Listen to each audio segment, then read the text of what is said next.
Let's go to El Trafico. And I have it highlighted here. El Trafico controversy. Mm-hmm. That's recap. On my notes, it's controversy. 3 goals by LAFC called back in the 2-1 loss to El Galaxy. Did the refs get them right? Your thoughts? I didn't know there was 3. I saw there was 2. 2 that were really close. One was pretty clear and obvious. Like, it went in the net, but everybody kind of stopped playing. Okay. But so I guess the news was more so about like the 2 close calls, I think. Sure. But I'm gonna put it as 3 because I catch his headlines. All right. I know more so about the 2, so I'll speak on those 2 from my perspective.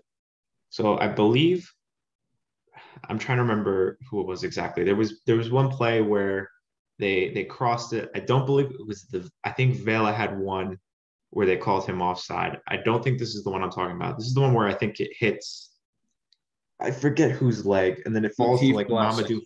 It hits Blessing. Yeah, Blessing's leg. And then it falls to Mamadou Fall.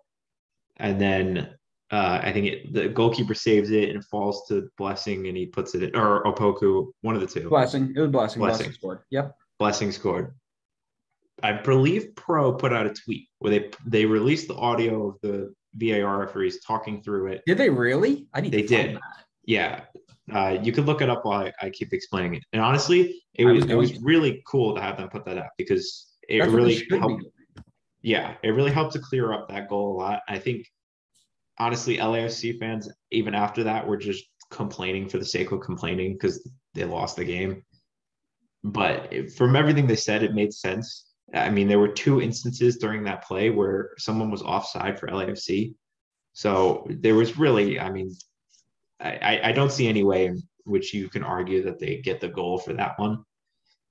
So I don't think there's really an argument to say that they stole the win away from LAFC. The Vela one was a little tougher. I mean, it was really tight. And I really think that comes down to what's the call on the field at the time. And I believe it was called offside on the field, if I remember correctly. Correct me if I'm wrong, though. And if that's the case, I don't know if there's enough there to overturn it because it has to be a clear and obvious error for them to overturn it. I didn't get to see the lines, so I'm not entirely sure. But I mean, I could see from the picture that it was super close. So I think that's an area where it's super important to go off of what the referee says on the field. I think I saw a lot of people talking about that on Twitter, and I want to get your take on this too. I wanted to ask you about this. I saw a lot of people saying that, oh, he should just leave his flag down and then let the play go on, and then they can review it.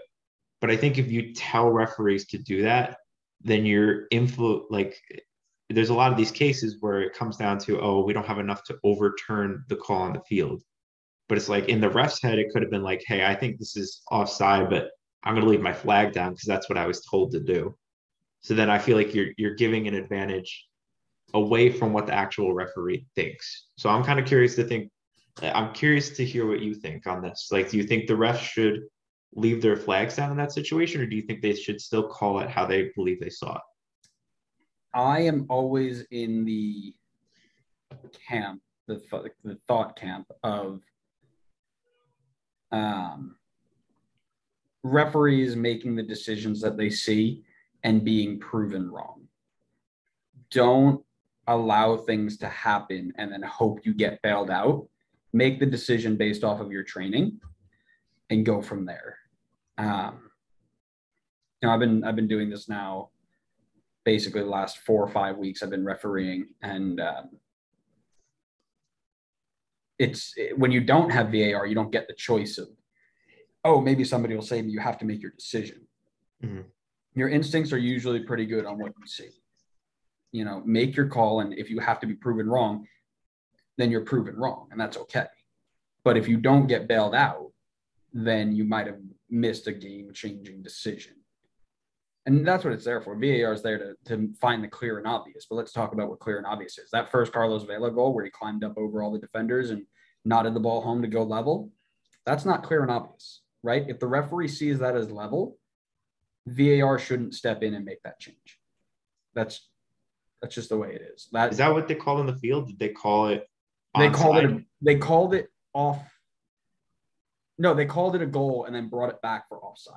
Okay. If that's the case, then yeah, I disagree with that. That goal should count in my opinion, because I don't think it, like you said, I don't think it was clear and obvious. No, and that's what I'm looking at here is the ref let it play. VAR stepped in and said, no, you got it wrong. And we don't use lines. We don't draw lines. We go with clear and obvious. That's not clear and obvious because, I always think about it like you're going frame by frame, right? When you stop these things to find contact of the ball, the contact of that ball properly could be 7, 8, 9 milliseconds, 25 milliseconds before the frame stops, at which point he might be onside by a hair. Right. So that's where this clear and obvious has to be. And it wasn't. So I would have allowed it. Second goal, I think everybody knew was offside. Nobody's really yelling about that. The third goal, they got it spot on. Right. Hits Latif Blessing in the back on the entry ball. Fall is offside. Fall comes back, picks it up, has another shot. 2 other LAFC players are offside there. They come back and score. So either one could have been called off. But they got the call, right? I didn't read Twitter well enough to find the people complaining about it. But that's